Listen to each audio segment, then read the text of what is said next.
Hi, congratulations on your new RV. We're really excited for you. Please make sure before you're signing that you bring the following items with you. If you're a cash buyer, please make sure that you bring a cashier's check, no personal checks at time of signing, or you may bring actual cash. If you're a finance customer, please make sure that you bring proof of insurance listing your specific lien holder. If you need that information, please call us ahead of time. Also, make sure that you bring all valid driver's license of all persons that will be listed on the title. If you have a trade that you're trading in with us, please make sure that you bring your 10-day payoff as well as your title and all persons who will be listed on the title of that trade. Arrive 30 minutes early before your appointment time so we can properly inspect your unit, and also make sure that you have the fridge on and running prior to arrival. If you have any questions, please feel free to give us a call at 810-686-0710. Thanks so much. Have a great day. Hello, this is Mike at TradeWinds RV. I'm here to congratulate you on the purchase of your Mt McKinley 178 travel trailer. I'm going to walk you through the trailer, show you how to use some things, get the best use out of your trailer this year and many years to come. Let's start by arriving at the campsite. First thing I want you to take note of is where your electricity and water hookups are, so you can camp your trailer accordingly. Off campsite, which would be your driver's side, about the middle of the unit is where your water connection and your electricity is going to be hooked up. So park accordingly. First thing you want to do when you do arrive is level your unit. Your unit is equipped with a power tongue jack. You do have a docking light here to the right and on the left. Bring the unit down or bring the unit up until you're level. I recommend just putting a level inside your doorway because that's close to the middle of the unit. Set right there inside the doorway, or in our store we have the stick-on ones you can stick onto the side of your trailer and you can tell when it's level. Once your unit is all level, next thing you're going to do is lower your stabilizing jacks. There's a hand crank that comes with your unit, 3/4 inch socket end. You can go ahead and get a 3/4 inch socket and put it on a impact driver or electric drill and bring your jacks down a little quicker. Now, I do recommend jack pads for underneath your jacks. It's going to protect your jacks, it's going to protect it from sinking if you're on ground, and it's going to protect it from hot blacktop or asphalt that may get into your jack pads. So go ahead and get some pads and put it underneath there.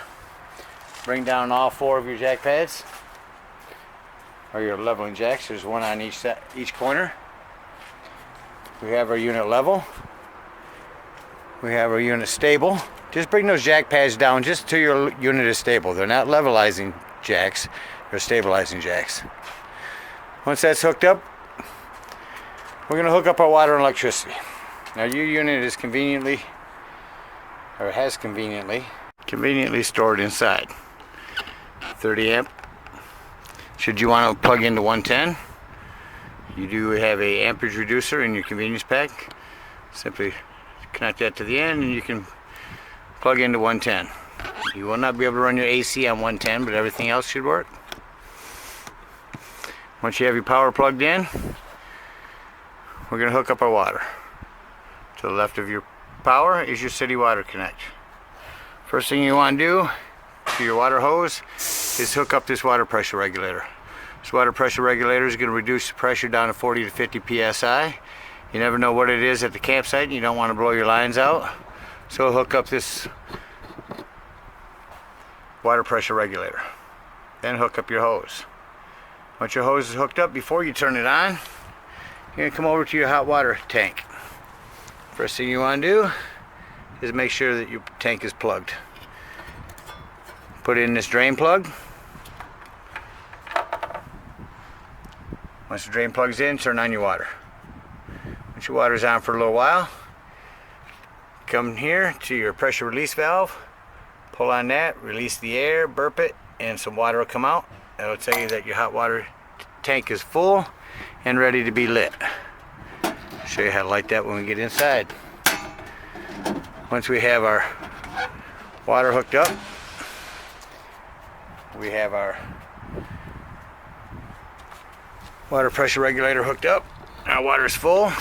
if you're going to a campsite and they don't have city water connect, or if you're going to go dry camping, you have potable water here.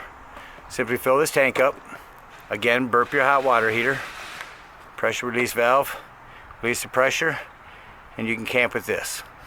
Now when using this fresh water or potable water, you have to use your water pump. Only use your water pump if using this. Do not use your water pump if you're hooked up to city water. Sewage outlet, we'll discuss when dumping the tank. Got our water hooked up or electricity hooked up. I'll walk you around a few other things on your unit. In the storage is your central vac parts. I'll show you how to run that central vac when we get inside. Also, above all these connections is access to the back of your fridge. There's a little hookup here for solar. Should you decide to get a solar panel and hook it up, it'll trickle charge your batteries. Great for if you're dry camping. And above that, your cable hookup. Going around to the rear of the unit. Do have your spare tire. Recommend getting a cover for that. Nothing worse than getting down the road, have a spare, or have a flat tire and find out your spare is dry rotted from not being protected. Onto the campside. You have outdoor speakers. Stereo system will play speakers indoors, outdoors, or both. A vent for your microwave. An outdoor shower. Great for rinsing off if you have to come back from the beach. 110 outside, so you need to set a table out here, plug some things in. And below that is your furnace heat release. That will get very hot, so steer people away from it. Let's talk about your awning real quick. Coming inside your unit is a control panel right to your left. Awning retract and extend. I'm going to retract in a moment, show you how to bring this down. By hitting extend, you only want to bring this awning down until that flap runs down to 90 degrees, and that's as far as you want to bring it. Bring it in, slip it, hit retract. This one will run in quickly.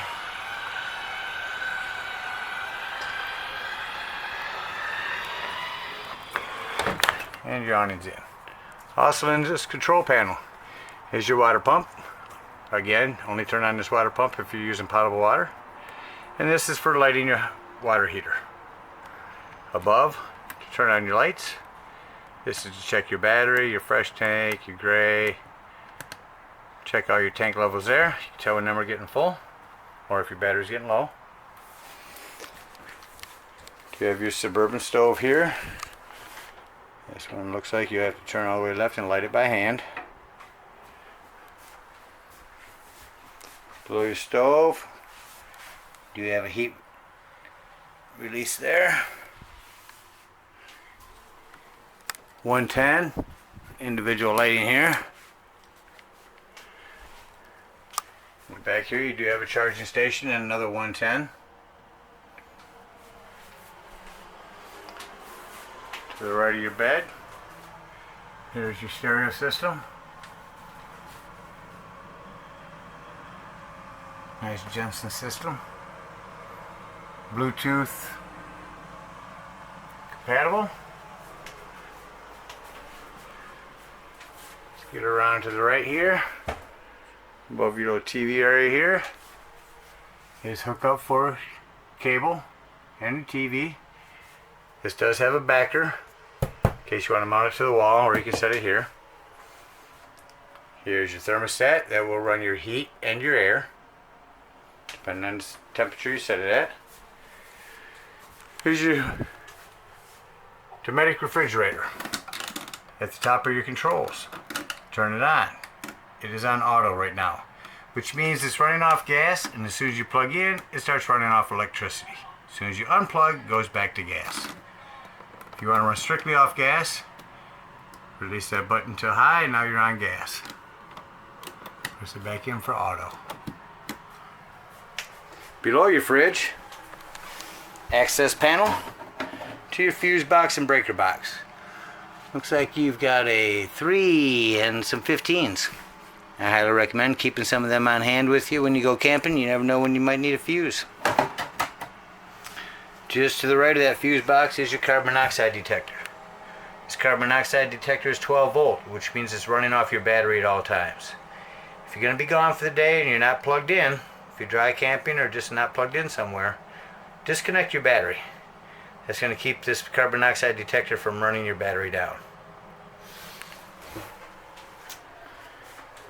Of course, you have your wet bath here with a vent up top.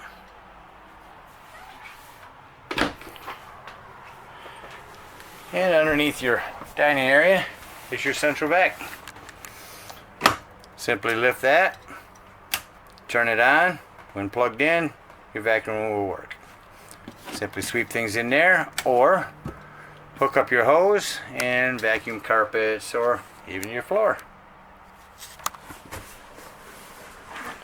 Just inside the doorway, as with every trailer inside the doorway, is your first fire extinguisher.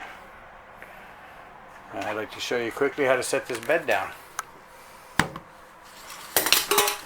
here where we can see it. So we start by jackknifing the bottom. Lift the front up and lay it down.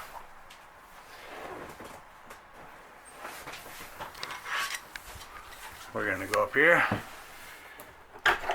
unhook both sides.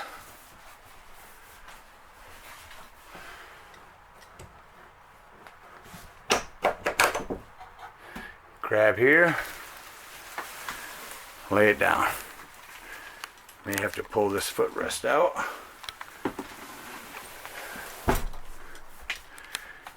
And your bed's down. Straps are on there in case you just want to make the bed up during the day and keep it made. To return, simply lift.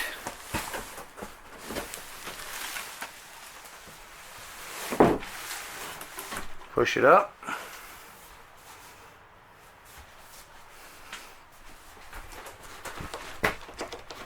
Put your locks back in. Sorry about all the wiggling in this video. And then jackknife your bed back up.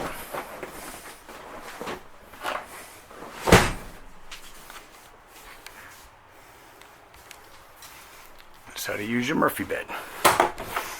Here's your AC unit. Alright, we're done camping. Closed up for the week. Secured everything indoors. Come outside. First thing we want to do is drain our water. Of course, unhook your power. Come to your hot water heater again. Unplug your drain valve. That's going to drain your hot water.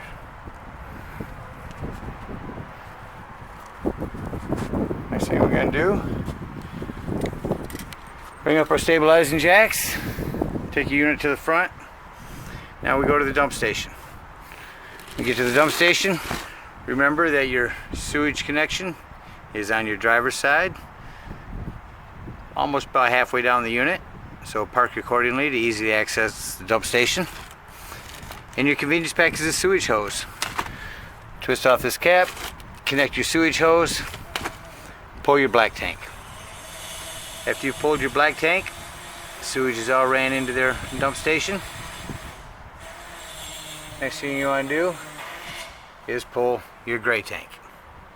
The gray tank is going to be your sink, shower, other waters that are cleaner. It's going to wash out your sewage hose a little better.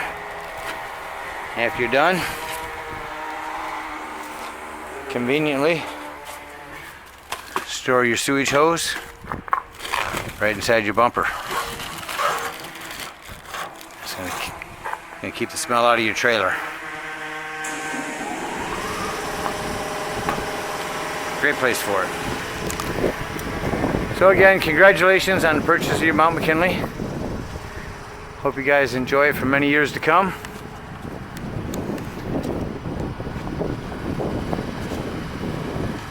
As we like to say here at TradeWinds, happy camping.